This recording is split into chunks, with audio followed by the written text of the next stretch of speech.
یعنی وہ جو عبادات میں ذکر ہوئی وہ سب نیکیاں ختم ہو جائیں گی، ان لوگوں میں، حقداروں میں وہ تقسیم ہو جائیں گی، اور پھر بھی حساب بے باک نہیں ہوگا، ابھی حقداروں کے بہت سے حقوق باقی ہوں گے۔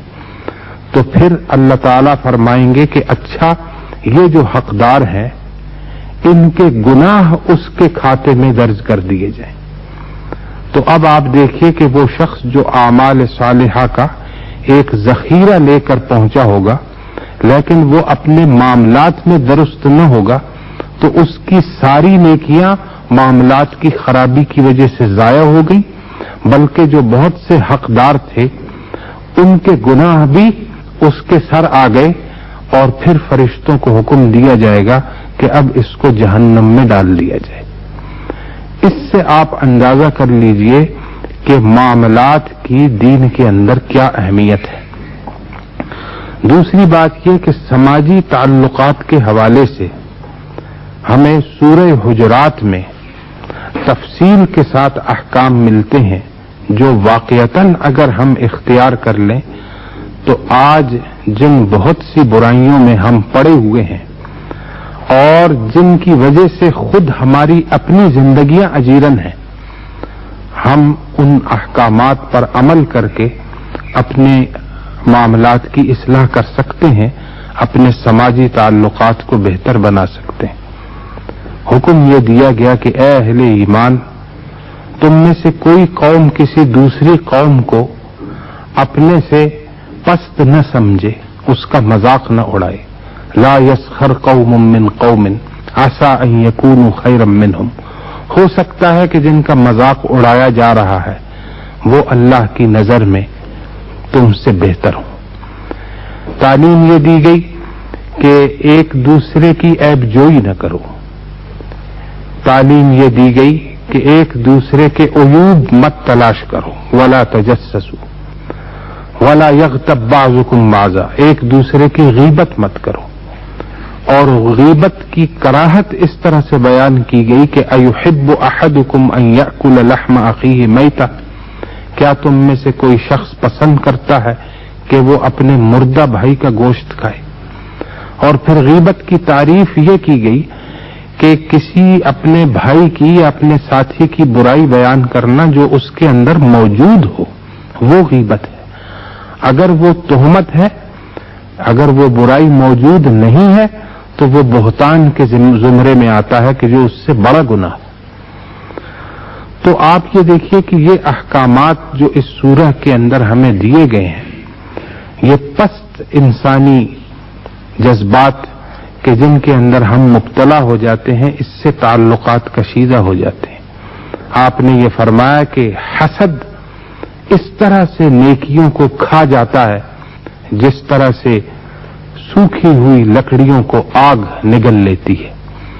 تو آپ حسد کی یہ برائی اسی لیے کہا کہ اس سے پناہ مانگنی چاہیے کہ وَمِن شَرِّ حَاسِدٍ إِذَا حَسَد، کہ کوئی حسد کرنے والا حسد کرے تو اس سے بھی اللہ کی پناہ مانگنی چاہیے۔ اسی طرح سے تکبر بھی ایک ایسی چیز ہے، بعض لوگ یہ اپنے آپ کو بڑا سمجھ کر یا اپنی بڑائی جتلا کر دوسروں پر اثر انداز ہونے کی کوشش کرتے ہیں، اور اس طرح سے ہم ایک حسد اور تکبر کی وجہ سے مسلسل ایک دوسرے کو نفسیاتی طور پر شکست دینے کی کوشش میں لگے رہتے ہیں۔ اس سے جو ہے دل و دماغ کا سکون چلا جاتا ہے۔ آپ صلی اللہ علیہ وسلم نے فرمایا کہ تکبر یا کبر صرف اللہ ہی کی ذات کو سزاوار ہے، اسی کے اسماء حسنہ میں ہے کہ وہ متکبر ہے۔ اگر کوئی انسان تکبر کرتا ہے تو حدیث قدسی ہے کہ الکبر ردائی، کبر جو ہے میری چادر ہے، اور جو شخص میری چادر چھینے گا فمن نازعنی، جو مجھ سے اسے چھینے کی کوشش کرے گا قسمتہ، میں اس کے ٹکڑے ٹکڑے کر دوں گا۔ تو آپ دیکھیے کہ یہ تمام وہ برائیاں، حسد ہے، تکبر ہے، تجسس ہے، عیب جوئی ہے، تمسخر ہے، کہ ساری وہ برائیاں ہیں کہ جو ہمارے باہمی سماجی تعلقات کو خراب کرتی ہیں۔ اور اس کے مقابلے میں جو اچھی باتیں ہیں کہ ایک دوسرے کے لیے نیک جذبات رکھنا، اچھے جذبے رکھنا، اس کی آپ نے تعریف فرمائی. آپ نے فرمایا کہ لا تحقرن من المعروف شیئا، کہ معمولی نیکی کو بھی تم حقیر مت سمجھو. اگر تم مسکرا کر اپنے بھائی سے ملتے ہو تو اس میں بھی تمہارے لیے اجر ہے. آپ نے فرمایا کہ الکلمۃ الطیبۃ صدقۃ، جو اچھا کلمہ یا اچھی بات تم کہہ دیتے ہو اپنے بھائی سے، یہ بھی تمہارے نامہ اعمال میں درج ہوگا اور یہ بھی صدقہ. تو یہ وہ تمام باتیں ہیں کہ جن پر ہم اگر عمل پیرا ہوں، بالخصوص سورہ حجرات کی روشنی میں، تو آپ دیکھیے کہ ہمارے سماجی تعلقات بہتر ہوں گے، ہمارا معاشرہ یقیناً ایک امن و اطمینان اور سکون کا معاشرہ ہوگا. راضی صاحب، حافظ صاحب نے ہمیں معاملات اور باہمی تعلقات کے بارے میں بتایا. آپ ہمیں یہ بتائیے کہ دین اسلام پر عمل پیرا ہونے کے لیے شریعت کے کون کون سے ماخذ ہیں؟ جو کچھ بھی تعلیمات دین ہمیں دیتا ہے کسی بھی شعبے سے متعلق ہو، یہ تعلیمات ہمارے پاس کچھ ایسے بنیادی ذرائع ہیں، ان سے ہمیں حاصل ہوتی ہیں. دین کے یہ ذرائع کیا ہیں، یہ بات بہت واضح طور پر ذہنوں میں ہونی چاہیے.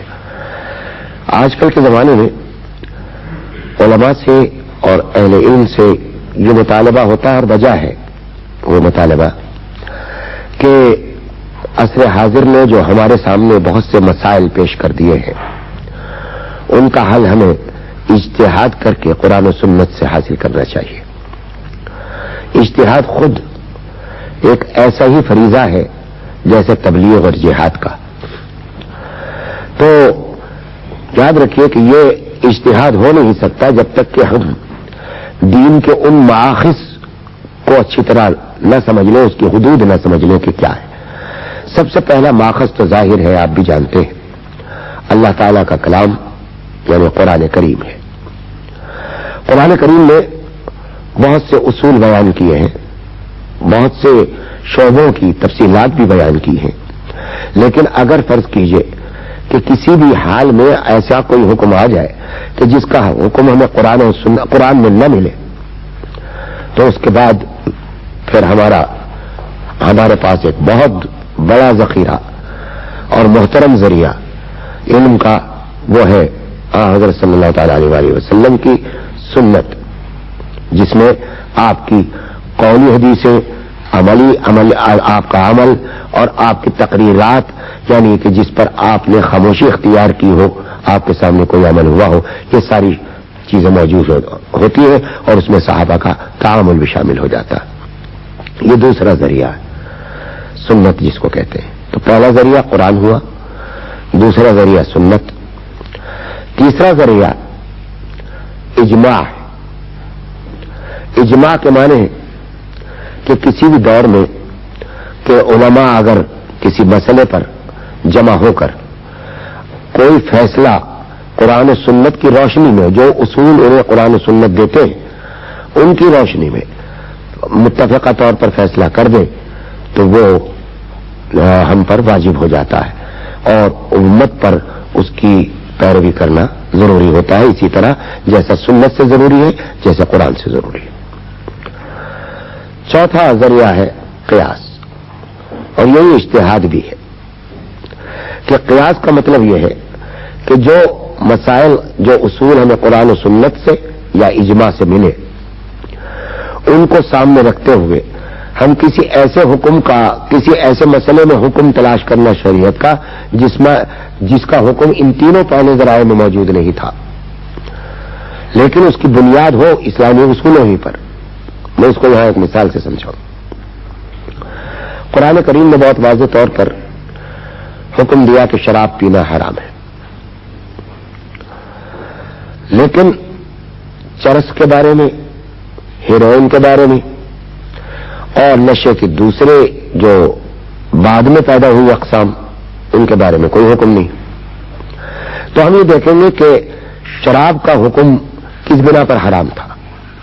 تو قیاس یہ کہتا ہے کہ نشے کی بنا پر حرام تھا. تو اگر وہ